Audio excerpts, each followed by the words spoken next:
Vamos iniciar a nossa terceira aula do nosso curso que tem a ideia de passar quais foram as orientações do economista Joe Maynard Keynes para investidores no mercado de ações. E nós terminamos nossa segunda aula, com esse slide dizendo o seguinte: olha, existem algumas formas de análise de ações, participações acionárias da Bolsa de Valores. Análise gráfica, análise técnica, análise fundamentalista e um tipo de abordagem chamada análise bottom-up e análise top-down. Eu vou repetir rapidamente, eu já falei sobre isso, mas vou repetir basicamente o que é bottom-up e análise top-down, e nós vamos entrar nos próximos slides numa explicação não detalhada, porque, na verdade, a análise gráfica é um curso inteiro, a análise fundamentalista é um curso inteiro. Nós vamos explicar o que é análise gráfica e vamos explicar o que é análise fundamentalista. Mas, bom, o que é a análise bottom-up? Análise bottom-up, repetindo, é aquela análise que começa lá dentro da empresa, começa em cada departamento da empresa, vai interligando um departamento com o outro, depois ele analisa a empresa, portanto, perceba que ele vai subindo de nível, analisa a empresa, depois analisa o setor que a empresa atua, tá? Depois a economia regional que a empresa atua, depois a economia nacional que a empresa atua e depois a economia internacional que a empresa atua. Então, você sai lá de um departamento de desenvolvimento e pesquisa de uma empresa e chega lá no mercado internacional, no estudo e análise de concorrência internacional daquela empresa. Bom, então, esse é o bottom-up. E, assim, não vou me alongar no top-down. O top-down é exatamente essa história que eu acabei de contar, só que ela faz um caminho inverso. Tá?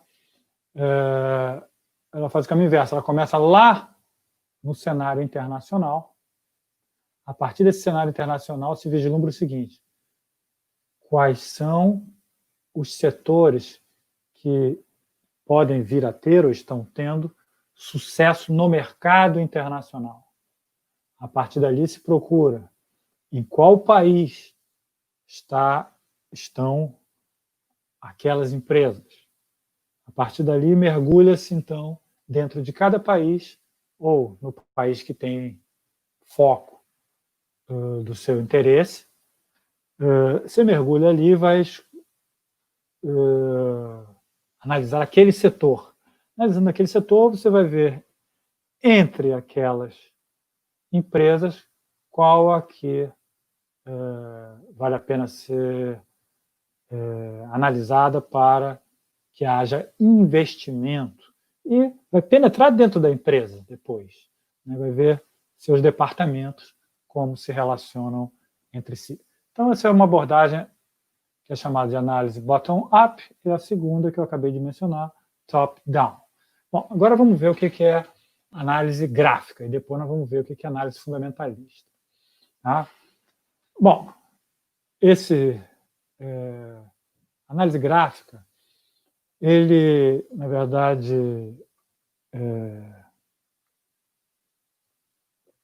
essa análise surgiu,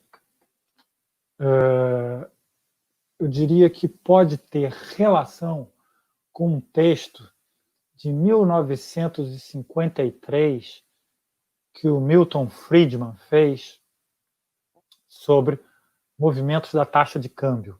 Eu vou explicar rapidamente qual era a ideia do Friedman, vai ser fácil de entender o que é a análise gráfica a partir dessa ideia do Friedman. O Friedman dizia o seguinte: olha, o Friedman é um economista liberal do ponto de vista econômico, né? Então ele considerava que não era necessário e era até incorreto haver qualquer tipo de intervenção em qualquer mercado.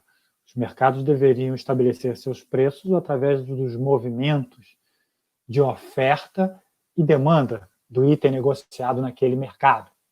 Bom, o Friedman, então, fez essa análise para o mercado de câmbio.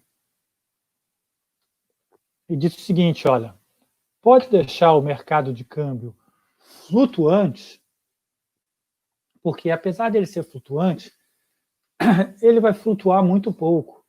Ele vai flutuar dentro de um corredor mais ou menos estreito, com um teto e um piso. Por que o Friedman dizia isso? O Friedman dizia o seguinte, olha, porque esse mercado tem muitos especuladores. Então, todo mercado que tem muito especulador, o preço varia pouco. Embora isso possa parecer assim, um contrassenso, mas deixe de lado essa ideia de que pode haver um contrassenso. Para entender o pensamento de um autor, como Friedman, nós temos que entrar na cabeça do Friedman. Se nós ficarmos críticos ao Friedman, nós não conseguimos entender o que ele diz. Eu diria que um dos autores que eu mais li, um dos economistas que eu mais li, embora seja um crítico e discorde, seja o próprio Milton Friedman. Mas para você entender o que ele está dizendo, você tem que mergulhar nas suas ideias e deixar de lado os preconceitos, os contrassensos que você, porventura, pense que possa existir.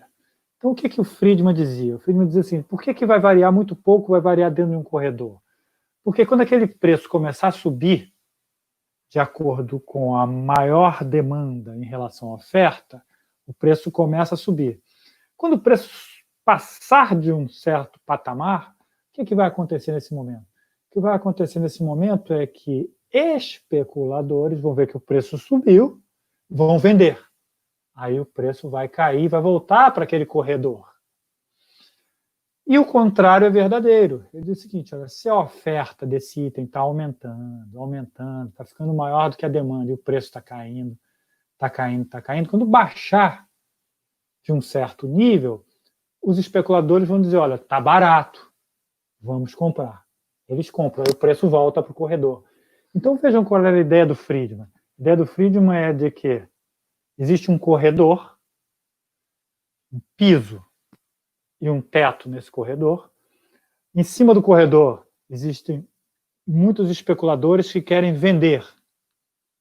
Se o preço começar a bater ali no teto, os especuladores vendem. Abaixo desse corredor tem muitos especuladores compradores.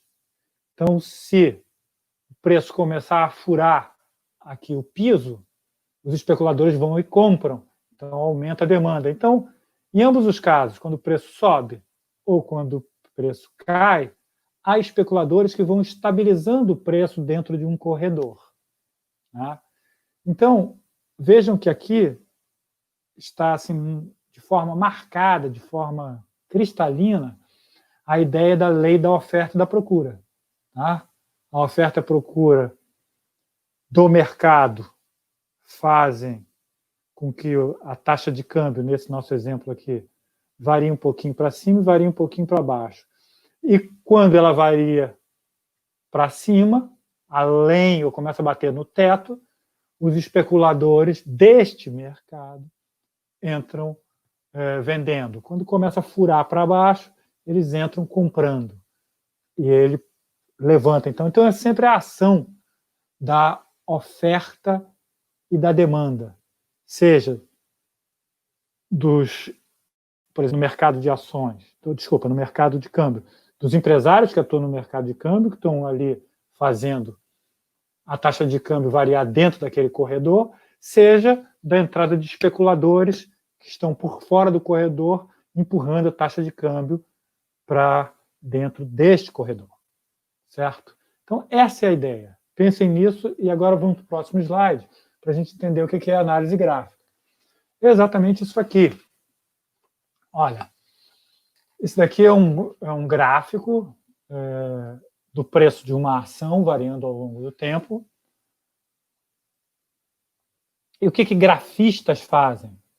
Eles traçam corredores onde o piso se chama suporte e o teto se chama resistência. Então, você tem que guardar muito esse termo. Resistência, suporte, resistência, suporte. Então, suporte é o piso, resistência é o teto. Então, tu está furando a resistência, está furando o nível superior, está batendo no suporte, ou seja, está pisando no piso do corredor. Então, essa é a ideia de que existem corredores ao longo do tempo. E o que se diz, o que dizem os grafistas, aqueles que são adeptos da análise também chamada de técnica? Exatamente o que o Friedman disse. Quando uma ação começa a bater na resistência, é hora de vender. Tá? Quando ela está lá no piso, é hora de comprar. Então, fica dentro mais ou menos desse corredor. Então, o que grafistas fazem? Eles tentam ganhar dentro de cada corredor. Tá? Dentro de cada corredor. Então, percebo que esta variação tem vários corredores de vários períodos de tempo diferenciados. Vejam que esse corredor ele é possível comprar e vender, ganhar e perder dentro de cada um deles. Então, é isso que eles fazem. Eles fazem o seguinte, olha só, meu mouse está aparecendo aí na tela? Acho que sim, né? Não sei se meu mouse está aparecendo na tela. Mas, se estiver aparecendo, ótimo. O que eu estou dizendo é o seguinte. Quando está aqui nesse ponto, eu não sei qual é, se vocês estão vendo o que eu estou vendo, mas eu estou apontando aqui um vale qualquer dentro de um corredor. Quando está nesse vale, é hora de comprar. Aí, quando subir, está na hora de vender. Então, grafistas, na verdade, eles procuram estabelecer corredores e trabalhar dentro desses corredores. É verdade que acontece muitas vezes, que é isso que está demonstrado aqui, que essa era uma fase de subida, porque eles analisam também, não é só o que acontece dentro de cada corredor. Eles fazem uma análise também mais longa. Então, percebam que, nesse gráfico que nós estamos vendo, o que está acontecendo? Há uma tendência de subida. Embora com muitas quedas, há uma tendência de subida. Então, eles percebem o seguinte, que está muito mais provável, naquelas condições ali, furar a resistência do que furar o suporte. Tá? É mais provável de subir mais do que eles esperavam, isso é mais provável que ocorra, relativamente a é pouco provável que ações, quando caem, furem o suporte, mergulhando numa trajetória descendente. Então, o que existe aqui é uma trajetória, é uma análise que existe, é uma trajetória de muitos períodos, né? Uma trajetória de longo prazo, de tendência de subida, e vão se estabelecendo corredores. Eu estou explicando assim, bem genericamente, para vocês saberem o que é. Mas existem livros que são verdadeiras bíblias de 1000 páginas de análise gráfica. Existem investidores que só se baseiam em análise gráfica. Aliás, quem se baseia em análise gráfica, em geral, é muito exclusivista, no sentido de que só utiliza análise gráfica. Quando você conversa com algum grafista, ele não quer saber nem qual é o nome da empresa que corresponde a esse gráfico que nós estamos vendo, por exemplo. O que ele tem a dizer é o seguinte, qual é o próximo movimento que ele espera que aconteça no gráfico e se é hora de comprar ou se é hora de vender. Assim, para eles não importa absolutamente nada, mas absolutamente nada. Esses são grafistas bem assim puros E realmente quase todos são bem puros. Fala, nada me importa se trocou a diretoria da empresa ou não. O que me importa é que o que eu estou vendo que o gráfico está transmitindo. E essas bíblias que eu mencionei para vocês de análise gráfica, elas fazem uma coisa curiosa às vezes. Elas conseguem encontrar aí, que eu podia até ter feito isso também para vocês, mas é fácil, muito fácil de encontrar. Tem vários gráficos que eles dizem o seguinte, olha, tem ali, você vê que tem ali uma borboleta. Aí eles falam, está formando uma borboleta novamente. Então, o gráfico está fazendo a mesma trajetória que já fez. Então, eles dizem o seguinte, existem alguns movimentos que se assemelham a determinadas figuras, bandeiras invertidas, borboleta, e tem vários, que se repetem ao longo do tempo. Então, você tem que perceber quando aquela figura está surgindo para você tomar a sua decisão de compra ou venda. Então, grafistas são o oposto do que nós vamos ver já, que são fundamentalistas. Fundamentalistas querem olhar para a empresa. Grafistas querem olhar para o gráfico, o tempo e os preços. É isso. Nada mais importa neste mundo. Ok? Vamos passar para o próximo slide. Bom, vamos ver aqui o que é a análise fundamentalista, que eu falei que é exatamente o oposto. Inclusive, eles formam grupos e times, como se fosse Fla-Flu, assim, grafistas versus fundamentalistas.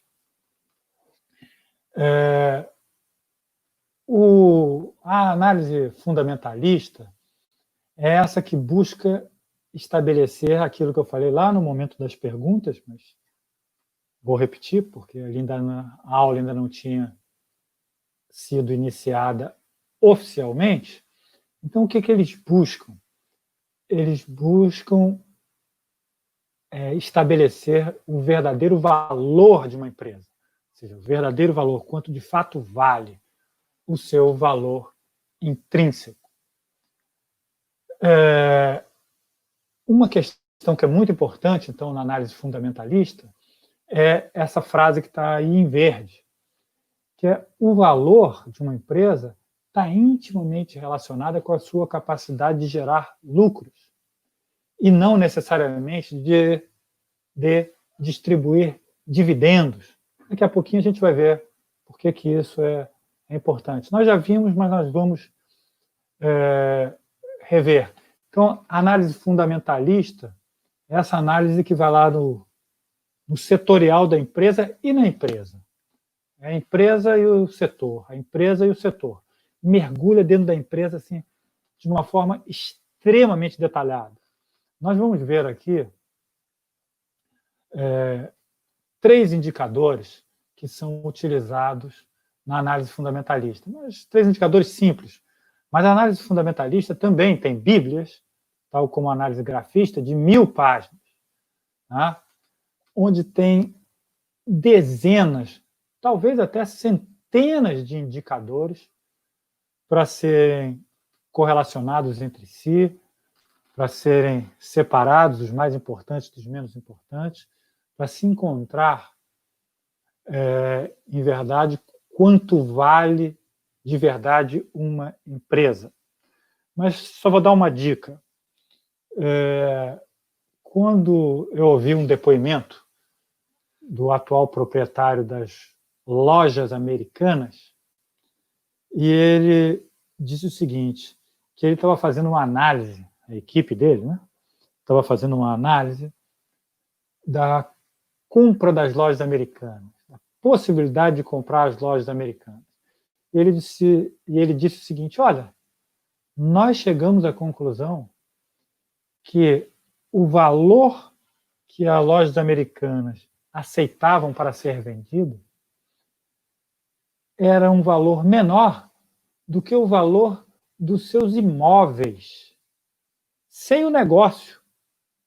Assim, quando a gente somou quanto valia cada imóvel das lojas americanas, percebeu que os imóveis valiam mais do que o preço pedido pelas lojas americanas. E nós compraríamos os imóveis e mais o negócio. Né?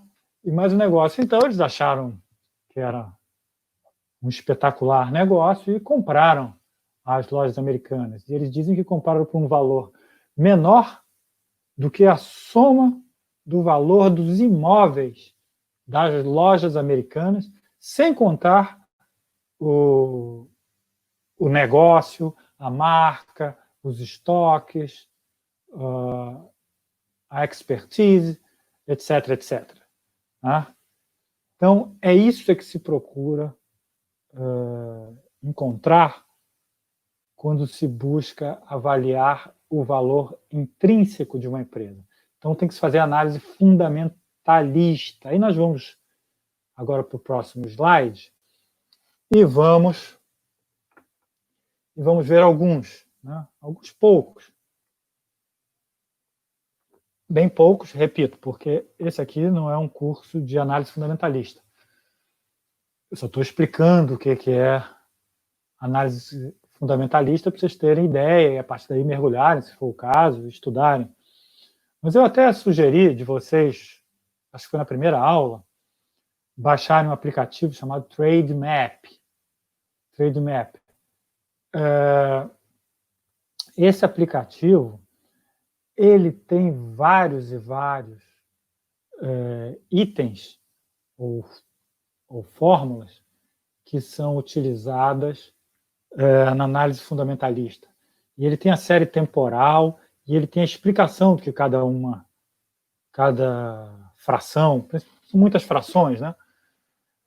Cada fração daquela representa em termos de análise. Então, é por isso que eu disse que é um bom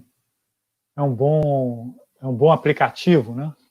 Repetindo, não sou sócio, não tenho comissão, só sou um usuário. Né? E eles não mandam spam, não fazem nenhuma propaganda, portanto, para mim é bastante útil. Bom, então aqui, olha só, um dos termos que são utilizados aí, vocês vão ver no mercado, a gente falando de payout.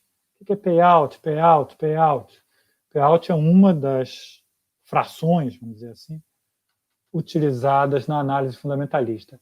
É, na verdade, saber quantos % do total de lucro apurado pela empresa a empresa distribui. Então, conforme a gente já viu, o mínimo a distribuir é 25%, mas você tem que olhar o payout da empresa para você saber se você está interessado numa empresa que pague bons dividendos, o payout é alto, então deve ser alto. Tá? Por exemplo, bancos, e como eu já mencionei, bancos e empresas de energia elétrica, distribuição de energia elétrica, por exemplo, são empresas que têm payout elevado. Tá? Payout de mais de 90%. Payout maior que 0,9. Então, assim como eu estou falando de payout, tem algumas dezenas de termos e frações que compõem a análise fundamentalista. Vamos para o próximo. Próximo slide, Wesley. E aqui. Outro termo que vocês têm que ouvir, que rola muito também no mercado, é esse dividend yield. Dividend yield é, na verdade, o percentual que você recebe relativamente ao investimento que você fez. Ou seja, quanto uma ação paga de dividendo em relação ao seu preço. Tá? Então, nesse exemplo aqui, eu dei um exemplo que a ação custa 100 e você recebe 10 de dividendos por ano. Então, o dividend yield seria de 0,1 ou 10%. Tá? Então, tem payout, Aí você conjuga payout com dividend yield e assim sucessivamente para fazer uma análise de uma empresa. Então, infelizmente,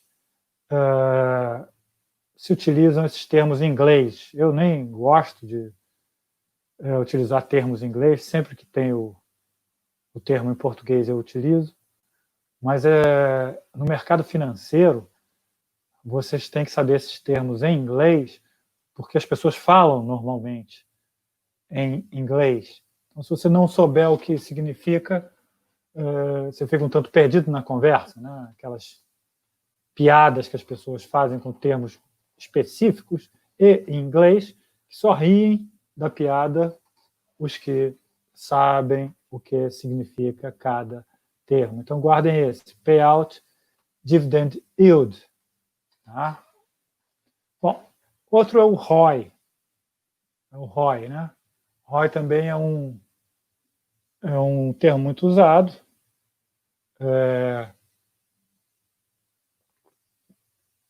E é simples. É dizer o seguinte: quanto que essa empresa gera de lucro líquido, ou seja, lucro depois dos impostos, em relação a todos os seus recursos, o patrimônio líquido, né? Que são os recursos próprios e dos seus investidores, né? Então, em relação a todo o seu arsenal, na verdade, essa que é o entendimento correto, em relação a todo o arsenal que uma empresa tem, quanto é que ela gera de lucro líquido, ou seja, de lucro após os impostos. Chama-se ROI porque é Return on Equity. Né? Então, o termo é esse, Return on Equity. Então, é retorno sobre o patrimônio líquido. Tá? Return on Equity. Então, vocês têm que saber ROI também. Mas assim, eu estou dando 3 exemplos aqui. Né? Payout, Dividend Yield e ROI. Tá? O ROI é exatamente dessa forma que se fala ROI. Mas tem dezenas de outros. Então, o que a análise fundamentalista faz? Pega todas essas frações, são sempre quase frações, alguns poucos não são, mas são quase todos frações, e assim como existe uma análise muito mais minuciosa, detalhada, na análise grafista, existe também uma análise minuciosa, detalhada, na análise fundamentalista. Tá? Então, a análise fundamentalista é aquela que penetra na empresa. Eu dei exemplos aqui de, vamos dizer assim, índices financeiros. Mas, na verdade, muitos investidores, grandes investidores, o que eles fazem é alguma coisa muito interessante, que é não olhar somente para esses índices que são muito importantes, que são índices financeiros, que compõem o grosso da análise fundamentalista, mas eles fazem um outro tipo de análise. Muitos deles vão visitar as empresas. E melhor do que visitar as empresas, se tornar cliente da empresa, ou consumidor da empresa, ou usuário de seus serviços. Porque desta forma você começa a entender detalhes sobre a empresa que a análise fundamentalista não te oferece diretamente, ela oferece indiretamente. Então, é importante, o próximo slide que nós vamos ver é exatamente sobre isso que eu estou falando. Coloquei essas 16 senhoras aí. Quem são essas 16 senhoras? Elas são, na verdade, analistas fundamentalistas. Aí você olha para essas senhoras e fala assim, nossa, o que essas senhoras têm de especial? Elas têm de especial o seguinte, elas foram as maiores analistas fundamentalistas sem utilizar nenhum índice daqueles que nós acabamos de ver. Dividend yield, payout, ROI, etc. O que elas fizeram, essas senhoras aí? Essas senhoras, elas formaram um clube de investimentos nos Estados Unidos, ficaram famosíssimas por conta desse clube de investimentos e, vamos passar para o próximo slide, e ficaram tão famosas que lançaram um livro, que é esse aqui, eu até tenho ele, é esse livro aqui, ó, tá aí na tela, né? Tá aí na tela a capa do livro. Vou falar sobre o livro. Mas o que elas fizeram? Elas formaram um clube de investimentos. Elas eram, na verdade, usuárias, consumidoras das empresas que elas compraram ações. Na verdade, era até o contrário. Elas já eram usuárias de serviços ou já eram consumidoras dos produtos. E elas, então, conviviam diariamente com essas empresas. Então, o que elas viam ali? Elas viam a satisfação própria, viam a satisfação ou insatisfação de outros clientes dentro das lojas.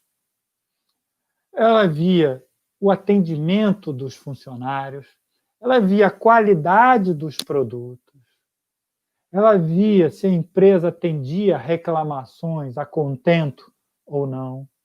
Então, elas conheciam a empresa sem conhecer nem o número da empresa.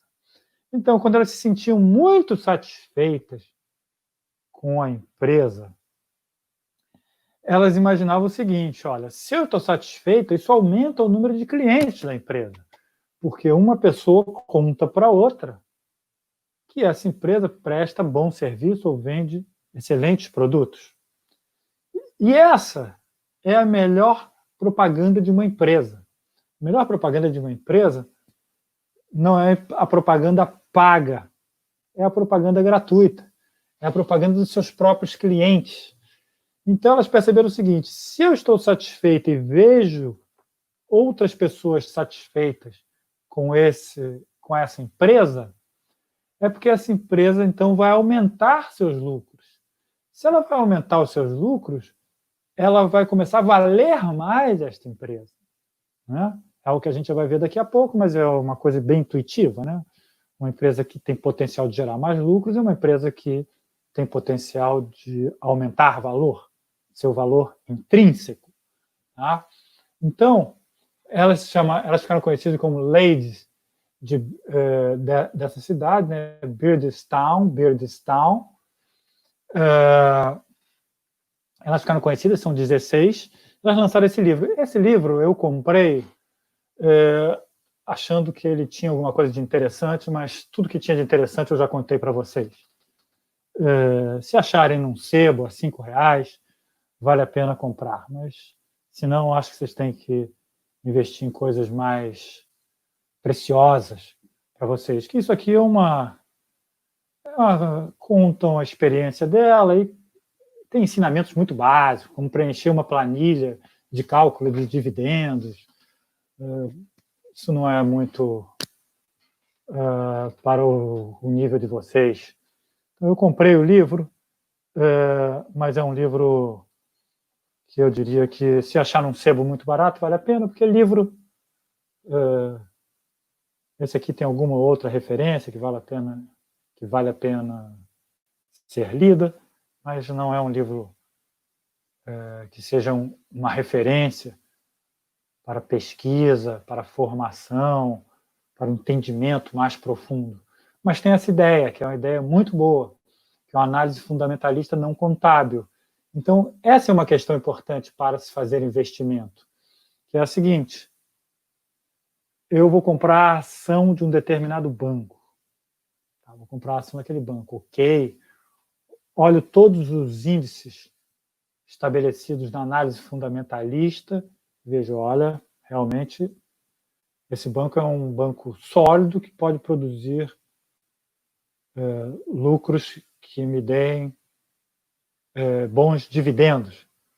Mas aí eu me torno cliente do banco e vejo o seguinte, sou mal atendido, há um certo nível de insatisfação. Olha o site lá do Reclame Aqui. Dê uma olhada que é muito interessante esse site. Eu sou, inclusive, usuário. Quando tem algum problema, eu reclamo lá, no Reclame Aqui. E quando uma empresa tem dezenas de páginas de Reclame Aqui, podem botar um pé atrás, porque aquilo é uma parcela, eu diria, mínima que reclama no Reclame Aqui, é uma parcela mínima, mas, no entanto, deve representar milhares de clientes insatisfeitos. E clientes insatisfeitos geram maus negócios com o passar do tempo. Então, essa ideia é importante. A ideia de ser usuário da empresa, consumidor da empresa, para você ter a sua própria avaliação fundamentalista, não contábil, daquele negócio, para saber se ele é um negócio promissor, se é um negócio promissor em termos de geração de lucros. Né? Porque tenho a certeza que empresa que tem muitos problemas hoje, os problemas vão aumentando, podem esperar que seus preços de ações no futuro será de queda. Se ela tem problemas hoje, mas ela está cada vez mais solucionando seus problemas, pode ter certeza que no futuro esse preço da empresa vai aumentar. Então isso é importante. Análise não fundamentalista, análise de tocar na empresa. E o que muitos, conforme eu falei, não concluí, são que muitos grandes investidores visitam as empresas, visitam regularmente as empresas. Vão lá no chão de fábrica, analisam o currículo, pedem para analisar o currículo dos dirigentes, né? Conversam com empregados da empresa reservadamente, né? Ou olham a sua satisfação. Isso é muito importante. E também trabalhadores mais satisfeitos aumentam a produtividade da empresa, portanto, aumentam o seu potencial de gerar lucros. Vamos para o próximo slide. Bom, agora nós vamos começar a entrar, acabamos essa parte bem eu diria que operacional, conceitual do mercado de ações, ou seja, nesse momento eu diria que nós estamos já capacitados para operar, né? Para ir lá comprar, vender. Nós vamos entrar numa fase que agora, desta aula até o fim da próxima, que é uma análise sobre conceitos e métodos estabelecidos e aplicados por Benjamin Graham, no seu livro O Investidor Inteligente, e vamos começar a ver também métodos e conceitos elaborados por Keynes, e aí tem materiais diversos, onde foram coletadas essas informações sobre Keynes. E, conforme eu disse, conforme vocês devem lembrar, todas as informações sobre a atuação do Keynes no mercado de ação, ele está espalhado em vários documentos não acadêmicos, diferentemente do Benjamin Graham, que lançou um livro. O Keynes, apesar de ser um acadêmico, maior macroeconomista, certamente, do século XX, e para mim, inclusive do século XXI, ele não tem um livro acadêmico sobre o mercado de ações e o mercado de títulos. Vamos para o próximo slide. O que ele tem, na verdade, de acadêmico, daqui a pouquinho a gente vai falar sobre isso, é o capítulo 12 da do seu livro Teoria Geral. Bom, existem dois grupos. Vocês têm que procurar na internet, eu até citei, está na bibliografia, artigos desses dois grupos. Existe um grupo na Itália, existe um grupo na Inglaterra que tem estudado nos últimos anos a atuação de Keynes no mercado de ações, não só no mercado de ações, eles têm estudado no mercado de ações, no mercado de commodities e no mercado de moedas, no mercado de câmbio.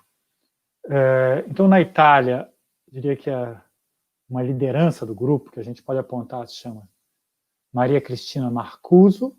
Teve recentemente no Brasil, tem uns 6 meses, talvez, esteve aqui no Brasil, fez palestras variadas, inclusive sobre esse assunto, embora ela seja uma estudiosa do pensamento econômico, ela fez palestras, inclusive, sobre a atuação do Keynes no mercado de ações como investidor. Existe um grupo na Inglaterra, onde a referência do grupo é esse professor chamado David Chambers, de Cambridge, que vale a pena fazer buscas na internet, que vocês vão achar textos também falando sobre a atuação de Keynes no mercado de ações. Então, tem esses dois grupos, basicamente no mundo, que coletaram e hoje em dia escrevem artigos sobre a atuação de Keynes. Então, é possível você, a partir daí, começar a montar, então, de forma consolidada, as ideias de Keynes, as orientações de Keynes para atuação, operação no mercado de ações. Vamos para o próximo. Bom, então, como eu falei, a gente vai falar do Benjamin Graham e do Keynes. Eu vou contar um pouco da história do Benjamin Graham e depois vou contar a história do Keynes. Tá? Bom, o Benjamin Graham foi professor da Universidade de Colômbia entre 1928 e 1955. Ele era estudante da Universidade de Colômbia e foi convidado para ser professor. E quem é que aparece lá para ser um de seus alunos? O mega investidor Warren Buffett. Warren Buffett foi estudar na Universidade de Colômbia e não foi lá que ele se encantou com o Benjamin Graham, não. Ele se encantou fora. E aí ele pensou o seguinte: eu tenho que estudar na Universidade de Colômbia, porque eu quero conhecer o Benjamin Graham. E então ele foi estudar e foi aluno do Benjamin Graham. Né? Vou mudar de slide. Isso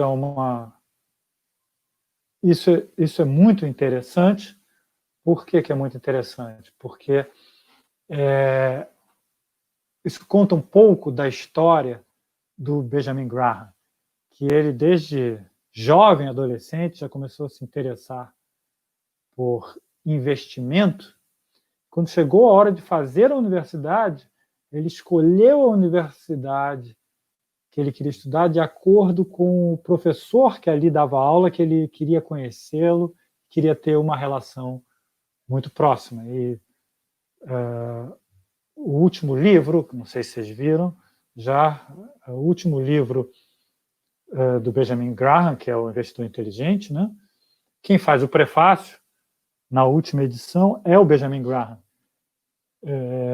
que foi aluno Quem faz o prefácio é o Warren Buffett, que foi aluno do Benjamin Graham.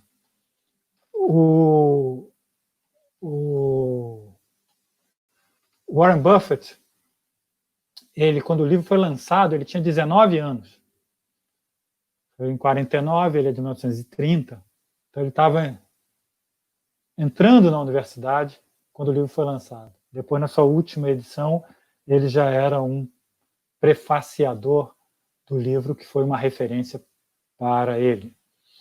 Bom, o que que tem de conteúdo, de conceito bastante relevante no Graham? Ele é o pai, é reconhecido como pai da ideia do investimento em valor. Vocês têm que conhecer também esse termo que o pessoal utiliza muito no mercado de ações, que é value investing. Value investing. O pessoal fala value investing, value investing. Value investing é investimento em valor. O que é investimento em valor? É você comprar, adquirir aquilo que de fato vale. Tá? Mas como é que você sabe o que de fato vale? O que é aquilo que de fato vale? Tá? Muitos investidores dizem, eu sou um adepto da filosofia do value investing. Value investing é, então, buscar, comprar ações que tenham valor. Tá? Que tenham valor. Mas como que você encontra essas ações? Compra hoje por um preço X, mas ela tem valor. Então, de fato, ela vale 2x. Então, você compra hoje por X, mas você espera que no futuro o seu preço de mercado seja igual ao seu valor intrínseco. Então, você tenha acumulado um ganho de capital entre o momento da compra e mais à frente. Mas isso não quer dizer que você, quando atingiu esse valor mais alto, você vai vender. Tá? O que você fez foi, na verdade, comprar barato algo que valia mais do que você comprou, muito mais do que você comprou. Porque investidores em valor, eles não vendem, mesmo depois que a gente vai ver isso, eles não vendem, mesmo depois que a ação, seu preço de mercado da ação já atingiu o preço, o valor intrínseco. Tá? Na verdade, o que eles fizeram foi um grande negócio. É comprar uma empresa que vale muito, pagando pouco. Essa que é a jogada. A jogada não é porque a ação se valorizou, eu vendo. Porque senão ele está dizendo o seguinte, eu me desfiz de um negócio que vale muito. Se vale muito, eu quero reter esse negócio. Quero manter esse negócio. Tá? Então, a ideia não é vender depois que se valorizou. Pode até vender, mas essa não é, eu diria que, a filosofia do value investing. Bom, e como é que você encontra essas ações na Bolsa de Valores? Aí eles dizem o seguinte, esse outro termo você tem que utilizar também, porque é um termo que eles usam muito em inglês. Qual é o seu método de valuation? O pessoal utiliza esse termo. Qual é o seu método de valuation? Meu método é análise fundamentalista, por exemplo. Sua resposta poderia ser essa. Tá? Você não pode responder, meu método é análise gráfica. Análise gráfica não tem nada a ver com valor intrínseco, conforme a gente já viu aqui. Então, você tem que utilizar esses dois termos, value investing, que é investir em valor, e qual o seu método de valuation, o pessoal fala? Seu método de avaliação, né? Análise fundamentalista seria uma resposta plausível, por exemplo. Tá? A referência para definição de value investing e de valuation do Benjamin Graham é o seu livro Investidor Inteligente, e eu já citei quais são os capítulos que devem ser lidos. Vamos caminhar mais um pouquinho para o próximo slide. Bom, aqui começa a chegar uma questão que é decisiva, é a alma da ideia do value investing. Value investing, que é a ideia de margem de segurança. Né? Essa palavra margem de segurança é chave para o entendimento das ideias do Graham, é chave para o entendimento das ideias de Keynes daqui a pouco. O que é isso? Isso é o seguinte. Bom, você está usando lá o seu método de avaliação, está fazendo valuation de algumas empresas. Você, então, é um adepto do value investing, está procurando empresas que tenham preço hoje baixo, mas que valham muito mais do que isso na realidade, que valham muito mais do que isso de verdade. Aí você está lá fazendo. Você pode errar. Você pode errar, porque o seu método não é perfeito. Tá? Então, como você pode errar e o seu método não é perfeito, se utiliza uma margem de segurança. Vou explicar melhor no mercado de ações, mas vou explicar na vida real, vou dar exemplos assim do que é margem de segurança. Por exemplo, você está numa estrada dirigindo. A velocidade máxima é naquela estrada, ali naquele momento, você está passando num perímetro urbano, a velocidade máxima é 50. Né? E é um percurso longo, percurso de 3, 4, 5 quilômetros, que você tem que andar no máximo a 50 quilômetros por hora. Ora, não é aconselhável que você ande ali a 48, 49, 50, que é o limite máximo.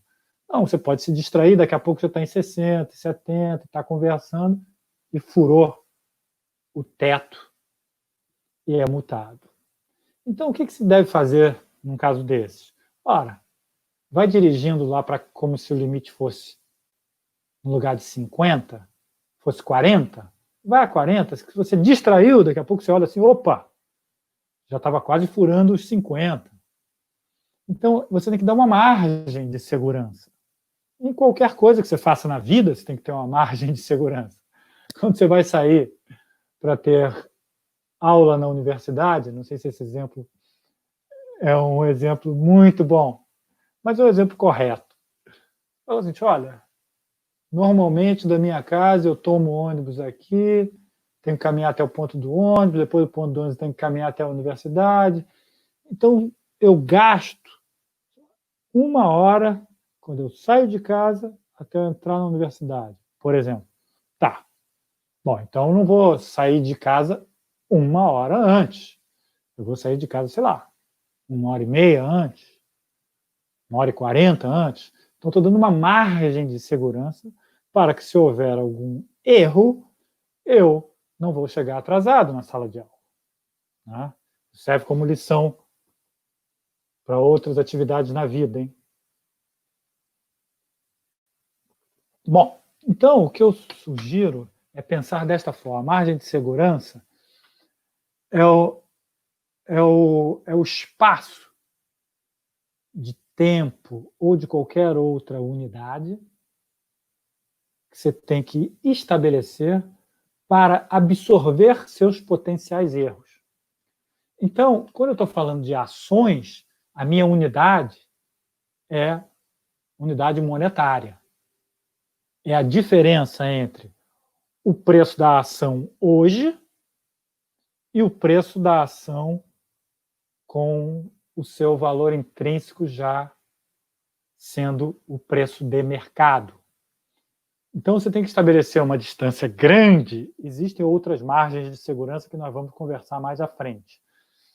Mas tem que estabelecer, vamos dizer assim, um diferencial grande entre o valor intrínseco, após você ter utilizado o seu método de avaliação, seu método de valuation, deu que essa empresa vale, sei lá, 100 unidades monetárias. Bom, aí eu olho, essa ação está sendo vendida a, sei lá, 90. Eu falo, não, essa não é uma boa margem, está meio apertado. Está meio apertado. Eu compro a 90 e, na verdade, essa empresa vale 80, eu vou perder. Não fiz um bom negócio em termos de value investing. Então, eu tenho que procurar uma margem maior.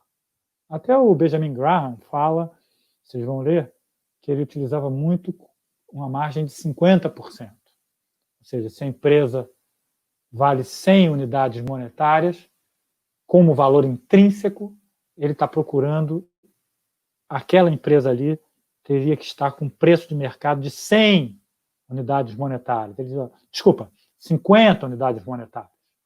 Então, se aquela empresa tem ações ali a 50 unidades monetárias hoje, ele diz, não, mas o valor de fato, de verdade, intrínseco dessa empresa é 100 unidades monetárias, eu faço essa compra. Eu compro a 50 para chegar a 100 unidades monetárias. Então, a margem é isso. A margem é um espaço que você constrói em termos da unidade, neste caso, unidade monetária, para absorver erros. Aí vamos dizer que essa empresa ela não vale 100, ela vale 80. Ótimo, não tem problema. Você comprou a 50 unidades monetárias e depois conseguiu com que o seu investimento no futuro valesse 80 unidades monetárias, o que é uma descoberta muito boa que você fez no passado. Então, é isso que é margem de segurança. Vou repetir. Você encontrou uma ação a 100 unidades a 50 unidades monetárias, você encontrou uma ação a 50 unidades monetárias, mas você diz o valor intrínseco é 100 unidades monetárias. Então, eu preciso fazer essa caminhada de 50 até 100. Só que, na verdade, essa caminhada não foi de 50 até 100, foi de 50 até 80. Não tem problema, você tinha uma margem. Você ganhou de 50 até 80. Agora, imagina só, se você tivesse comprado a 90, esperando que chegasse em 100, mas ela caiu, ela nunca chegou a esse valor, na verdade ela caiu para 80. Então, resumindo, margem de segurança é muito importante para qualquer atividade na vida, inclusive para a aquisição de ações. Tá? Comprar com margem de segurança. Tá? E essa palavra-chave, pode deixar nesse slide, essa palavra-chave, margem de segurança. Tá? Bom, aqui é algo também, um termo que é utilizado no mercado, estou trazendo vários termos, eu fiz isso propositalmente, vários termos que o pessoal utiliza aí. Outro é skin in the game. O que é skin in the game? É você ir lá e, de fato, colocar o seu dinheiro naquilo que você diz que acredita. Tá? Você diz que você acredita. Então, o Benjamin Graham, ele praticava essa ideia, ele colocava a pele dele no jogo, skin in the game. Ele colocava a pele dele no jogo, ou seja, ele colocava o dinheiro dele no que ele acreditava. Ele montou uma corretora com um sócio chamado Newman, foi a corretora Graham Newman. Essa corretora funcionou em Wall Street, Estados Unidos, 1926 até 56, 58, mais ou menos, 30 anos de vida. E quem trabalhou lá na corretora com ele? O Warren Buffett. Warren Buffett pediu para ele, na verdade, o Benjamin Graham, ele era sócio na corretora e professor na universidade. E o Warren Buffett era aluno na universidade, aluno do Warren Buffett, e solicitou de trabalhar na corretora para, de fato, aumentar o seu nível de conhecimento sobre a operação do mercado de ações. Então, o Warren Buffett foi um dos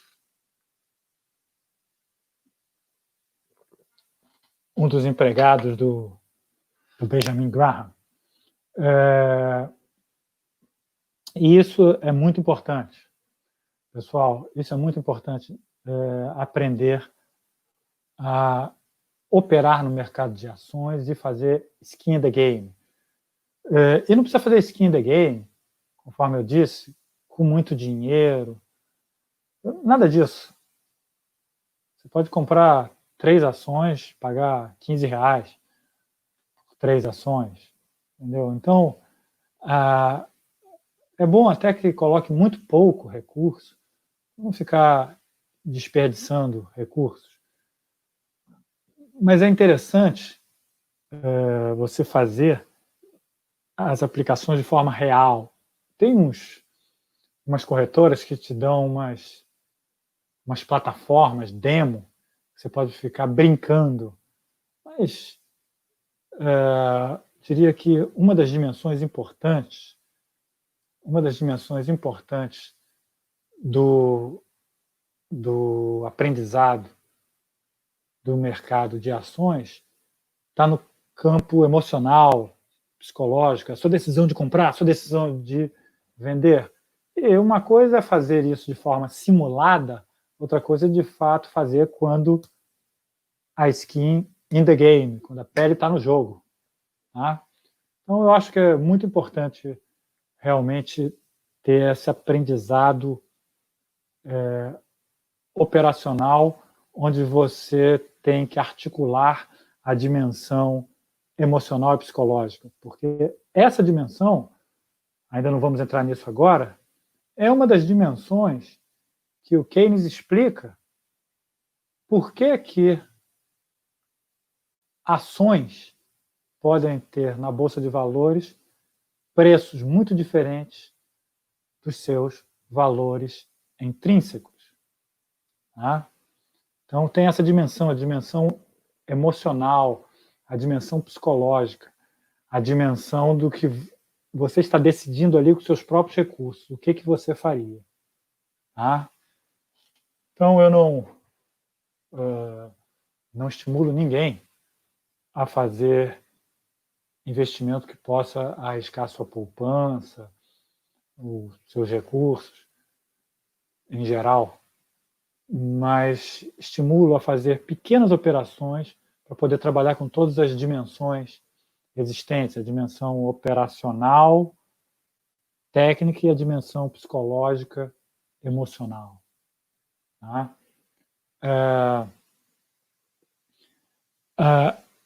A gente vai ver, não nessa aula, na aula que vem, que o Benjamin Graham chama o mercado de bipolar. O mercado é bipolar. É um maníaco bipolar. E o Keynes, lá no capítulo 12 da Teoria Geral, vocês vão ver que ele levanta em 2 ou 3 páginas o fator psicológico e o desconhecimento, que aí é uma outra questão, como fatores que explicam a distância entre preços de mercado e valores das empresas, valores reais das empresas. Vamos para o próximo. Bom, agora já falamos do Benjamin Graham, vamos falar um pouco do Keynes. Então, o Keynes nasceu em 1883, morreu em 1946. Eu nem falei do Benjamin Graham, mas o Benjamin Graham nasceu em 1894 e morreu em 1976. Benjamin Graham viveu 81, 82 anos. O Keynes viveu 64 anos. O Keynes nasceu basicamente 10 anos antes do Benjamin Graham, mas morreu 30 anos antes. Benjamin Graham morreu em 1976. Bom, o Keynes, então, ele era basicamente skin in the game, pele no jogo, mais capítulo 12 da Teoria Geral. Assim, repito, incansavelmente, capítulo 12 da Teoria Geral deve ser estudado com o olhar não só de macroeconomista, mas também com o olhar de investidor. Será um capítulo que nós vamos explorar muito na próxima aula. Tá? Então, Benjamin Graham, a gente se apoia no investidor inteligente.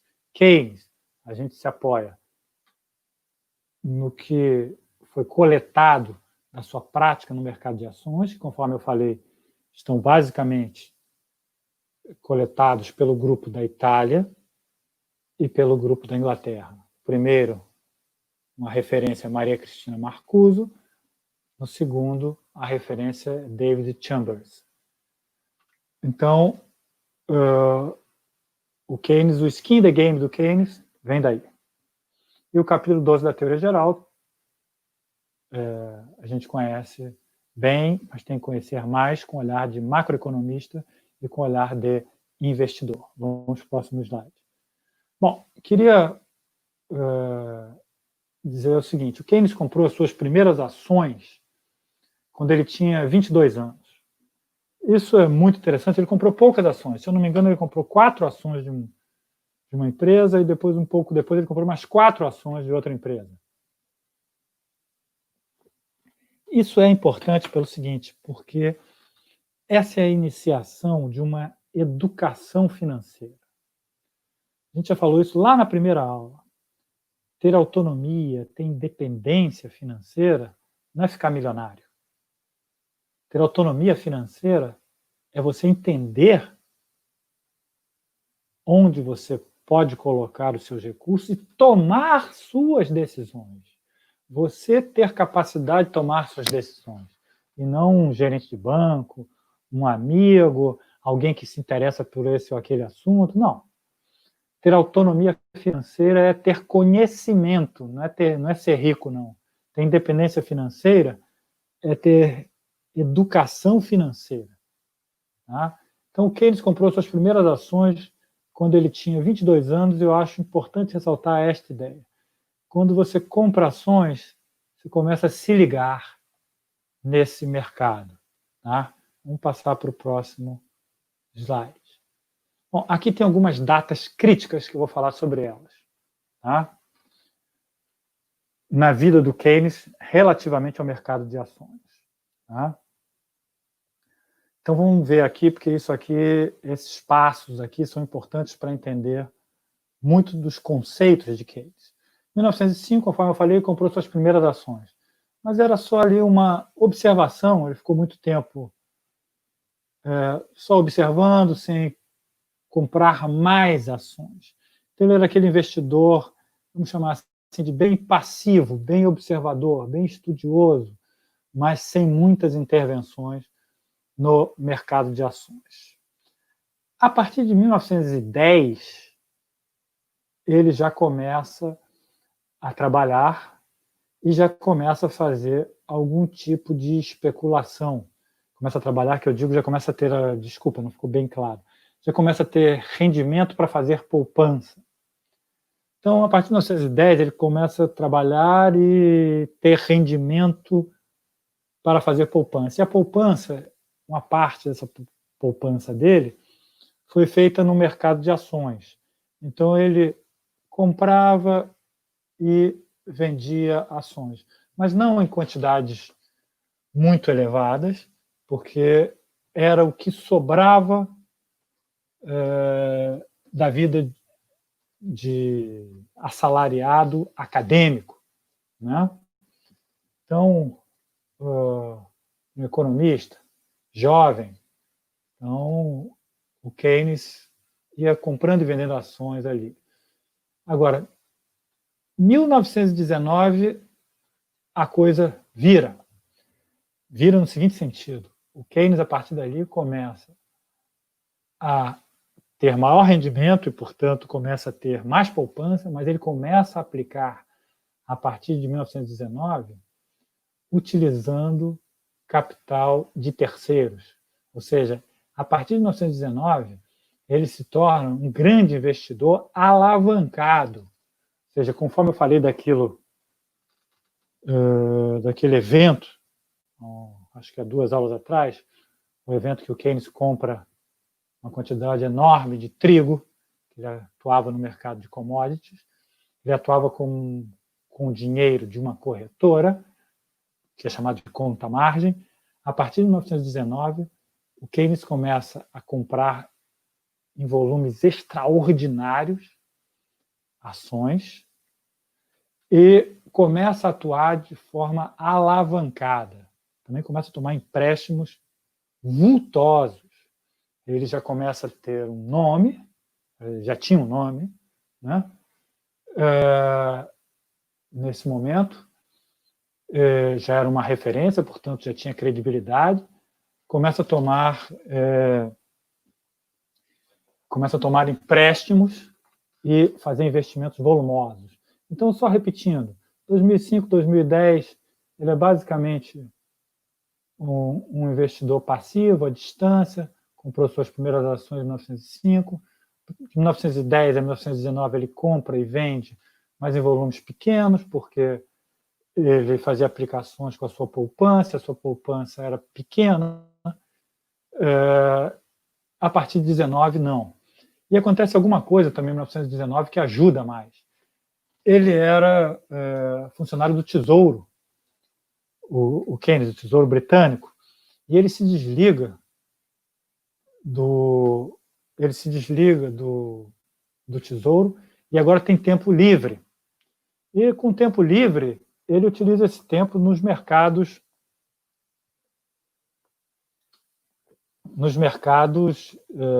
líquidos, tanto no mercado de commodities, mercado de moedas, câmbio, e mercado de ações, tá? Bolsa, câmbio, commodities. E durante a década de 20, 19 a 32, Keynes foi um mega especulador. Ele era um swing trader, tá? No mercado de ações de Londres, né, que é chamado de City. Ele também atuava no mercado de commodities e no mercado de moedas. A partir de 32, há uma mudança no seu perfil. Ele reduz drasticamente as suas atividades especulativas e se torna um investidor value investing, com a filosofia value investing, ou seja, investindo em valor. Ele se torna um buy and holder, que nós já vimos o que é também, aquele que compra e mantém. Então, ele de 32 até a sua morte, que é 46, ele muda de perfil. Tá? E esse é exatamente o período que nós vamos estudar aqui. Ainda vamos falar um pouco disso hoje, mas longamente, ou toda a nossa próxima aula, vai ser exatamente sobre a atuação dele na década de 30. Tá? Em Londres e em Nova York, na City e em Wall Street. Tá? Então, essa é a fase que nos interessa, tá? Aqui no nosso curso. É saber o que o Keynes fez na década de 30. Tá? Ele adotou na década de 30 esse outro perfil, um perfil de filosofia, adotou a filosofia do value investing. Próximo slide, por favor.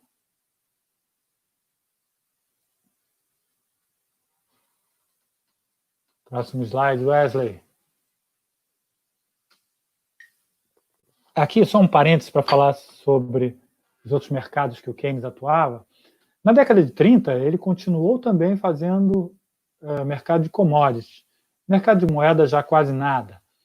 Então aqui é só para dizer, na década de 20, mas também na década de 30, tá? Mas eu vou explicar aqui exatamente quais são as diferenças.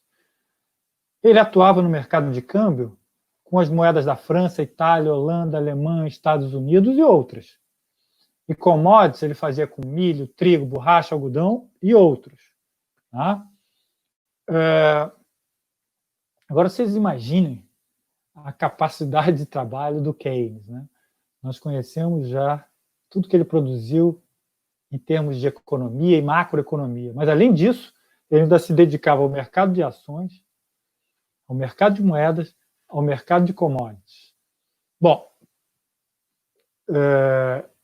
eu vou fazer a seguinte qualificação que eu acho importante. Não é que ele tenha abandonado durante a década de 30 esses mercados. Ele diminuiu o volume nesses mercados. E, basicamente, o mercado de moedas ele foi muito ativo na década de 20, porque na década de 20 houve muita inflação, hiperinflação em diversos países, principalmente no período pós-guerra ali, né? Alemanha, por exemplo.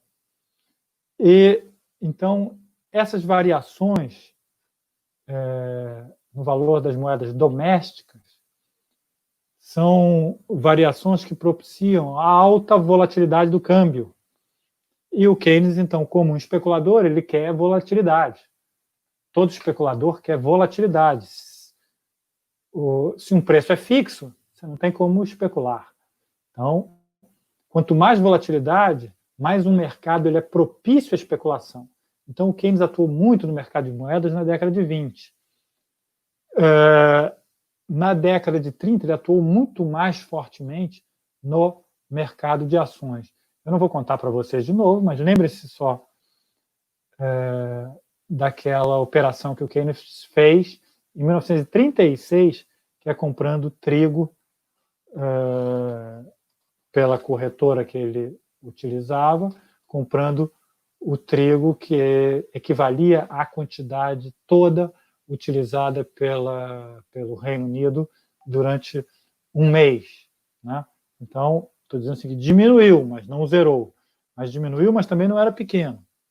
Mas o grande volume dele era de investimento no mercado de ações em dois mercados na década de 30. Vejam só. Ele sempre atuou na City, no mercado de inglês, no mercado de Londres, mercado de ações de Londres.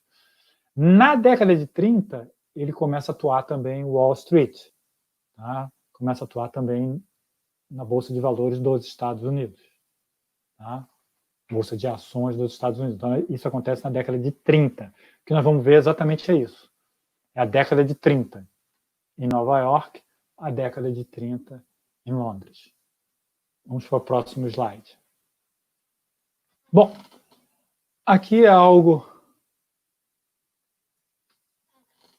que é muito importante saber do ponto de vista conceitual, que é o que acontece na década de 20, mas que está intimamente relacionado com as ideias de Keynes a partir de 1932. Então, aqui estão as sementes da filosofia de Keynes que ele utilizou na década de 30, que é o investimento, ser um investimento de longo termo.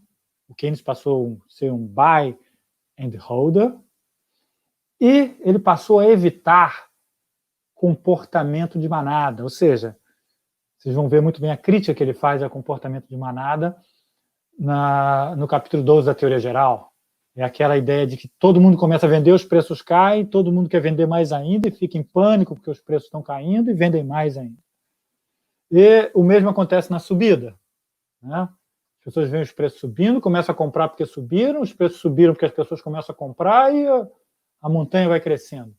Então o Keynes cada vez mais quis evitar comportamentos de manada, formar a sua própria opinião e fazer investimentos de longo termo e ficar longe, livre dessas volatilidades de curto termo. Tá?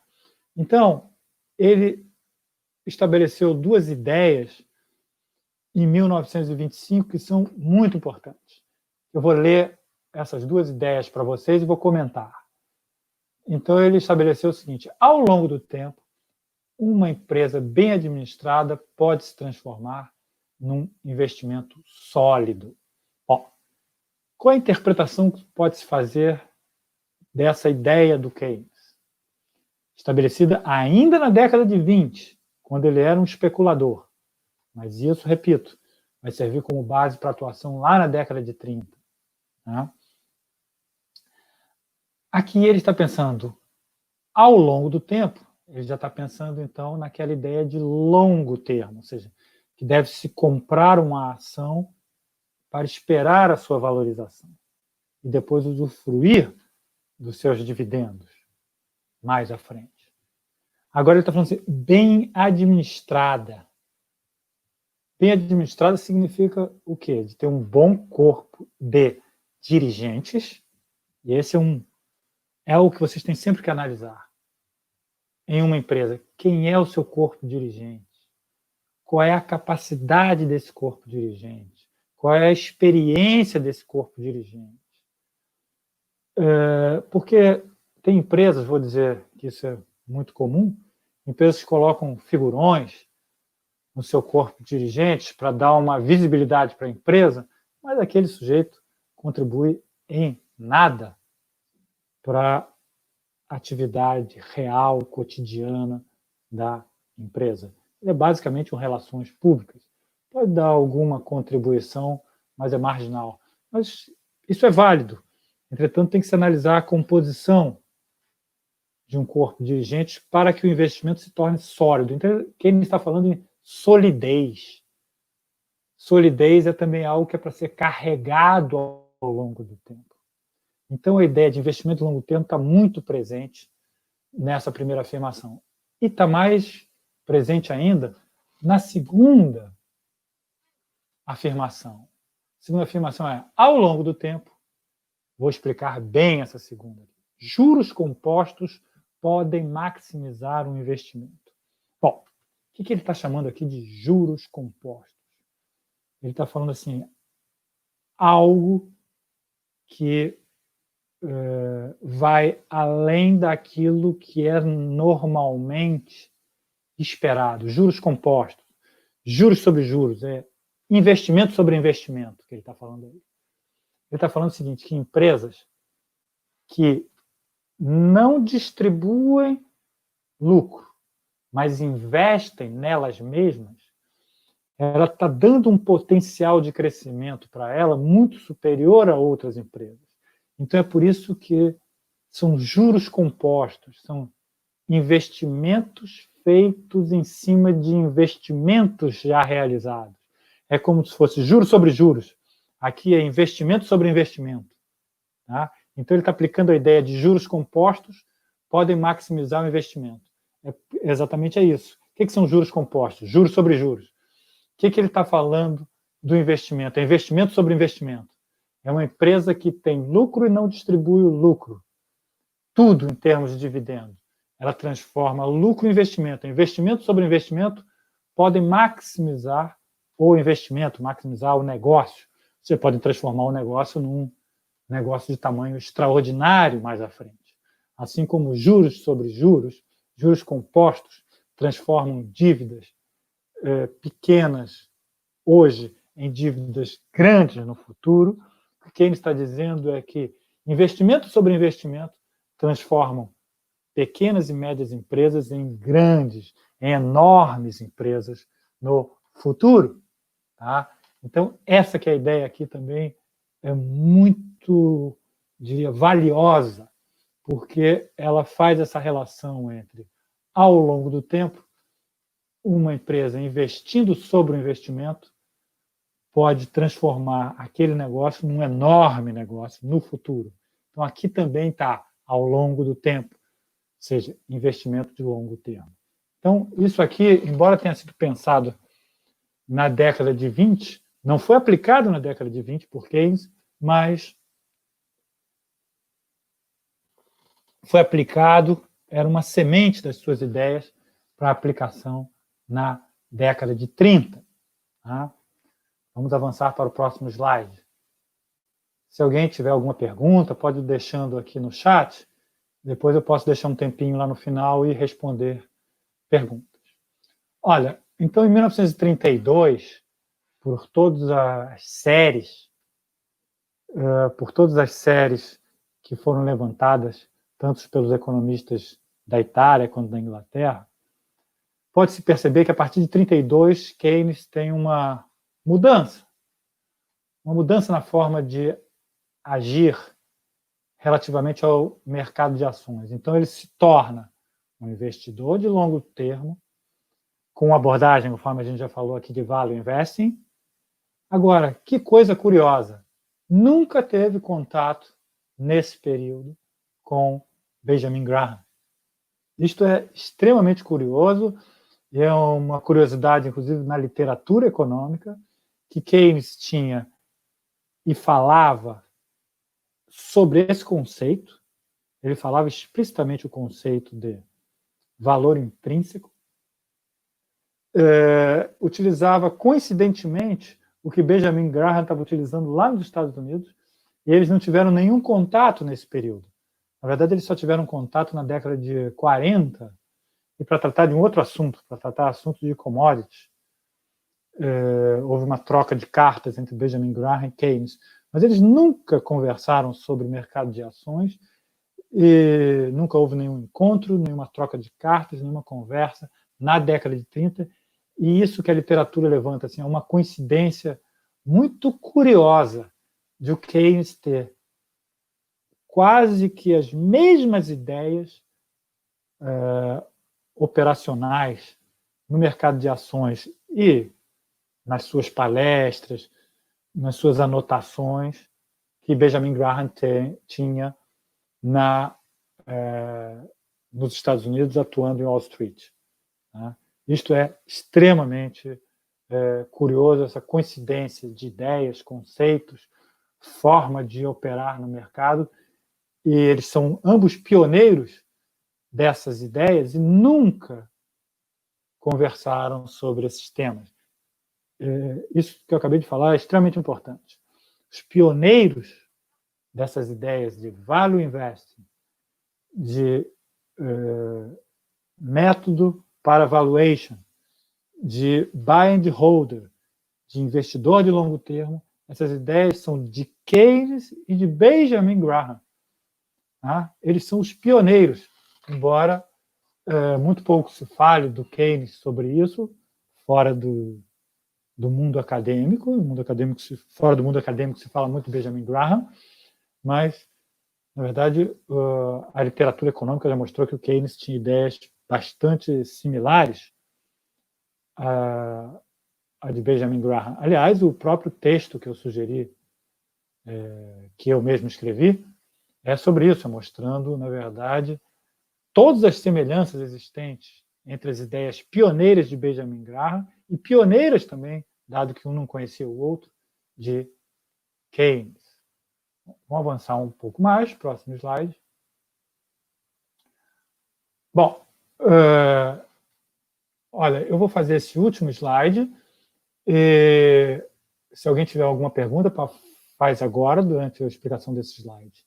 Tá ok? Bom, há uma grande mudança do Keynes na sua atuação de swing trader para investidor de longo termo no ano de 1932, ou a partir do ano de 1932, mas eu vou ler o slide e vou explicar esse slide, que é algo que é também diferente, particular, exclusivo do Keynes. Ó, há mudança em 1932, é verdade, mas há também muita continuidade. Keynes era um analista top-down, ou seja, ele fazia análise top-down para fazer especulação na década de 20. Torna-se agora, a partir de 32, um analista bottom-up. Analista bottom-up, por definição, ele tem que começar com uma análise fundamentalista. Depois ele pode ir lá para o up dele, mas ele tem que começar sendo um fundamentalista, ou seja, porque a análise bottom-up ela parte da empresa. Então, quando você parte da empresa, ele partia de uma análise fundamentalista. Tá? Fundamentalista, ok? Então, mas o Keynes, então, continuando, mas o Keynes não abandona a análise top-down. Ele tornou-se um investidor microeconomista e macroeconomista. Então, para fechar esse slide, diria o seguinte: o que o Keynes é em 1932, a partir de 1932? Se percebeu um perfil completamente diferente da década de 30. Ele não abandonou a sua análise top-down, análise que vem de uma análise internacional até a empresa, e adicionou a essa análise o novo método, que é o bottom-up, da empresa para o cenário internacional. Então, ele passou a ser um microeconomista, analisando a empresa, conjugando com a sua visão de macroeconomista, de entender o cenário nacional e o cenário internacional. Isso realmente é algo só do Keynes. É algo só do Keynes, porque o Benjamin Graham ele era um investidor fundamentalista. Tá? O Keynes, não. O Keynes passou a utilizar todas as ferramentas, menos análise gráfica. Tá? Keynes nunca foi por esse caminho, nem o Benjamin Graham, é óbvio. O Benjamin Graham era um fundamentalista, Keynes era um fundamentalista, mas um fundamentalista que utilizava bottom-up, top-down. Então, a gente vai ver na próxima aula que o Keynes utiliza desde cenários internacionais até o desempenho da própria empresa para decidir se compraria ou não determinada participação acionária. Até a semana que vem. Um abraço a todos e se cuidem.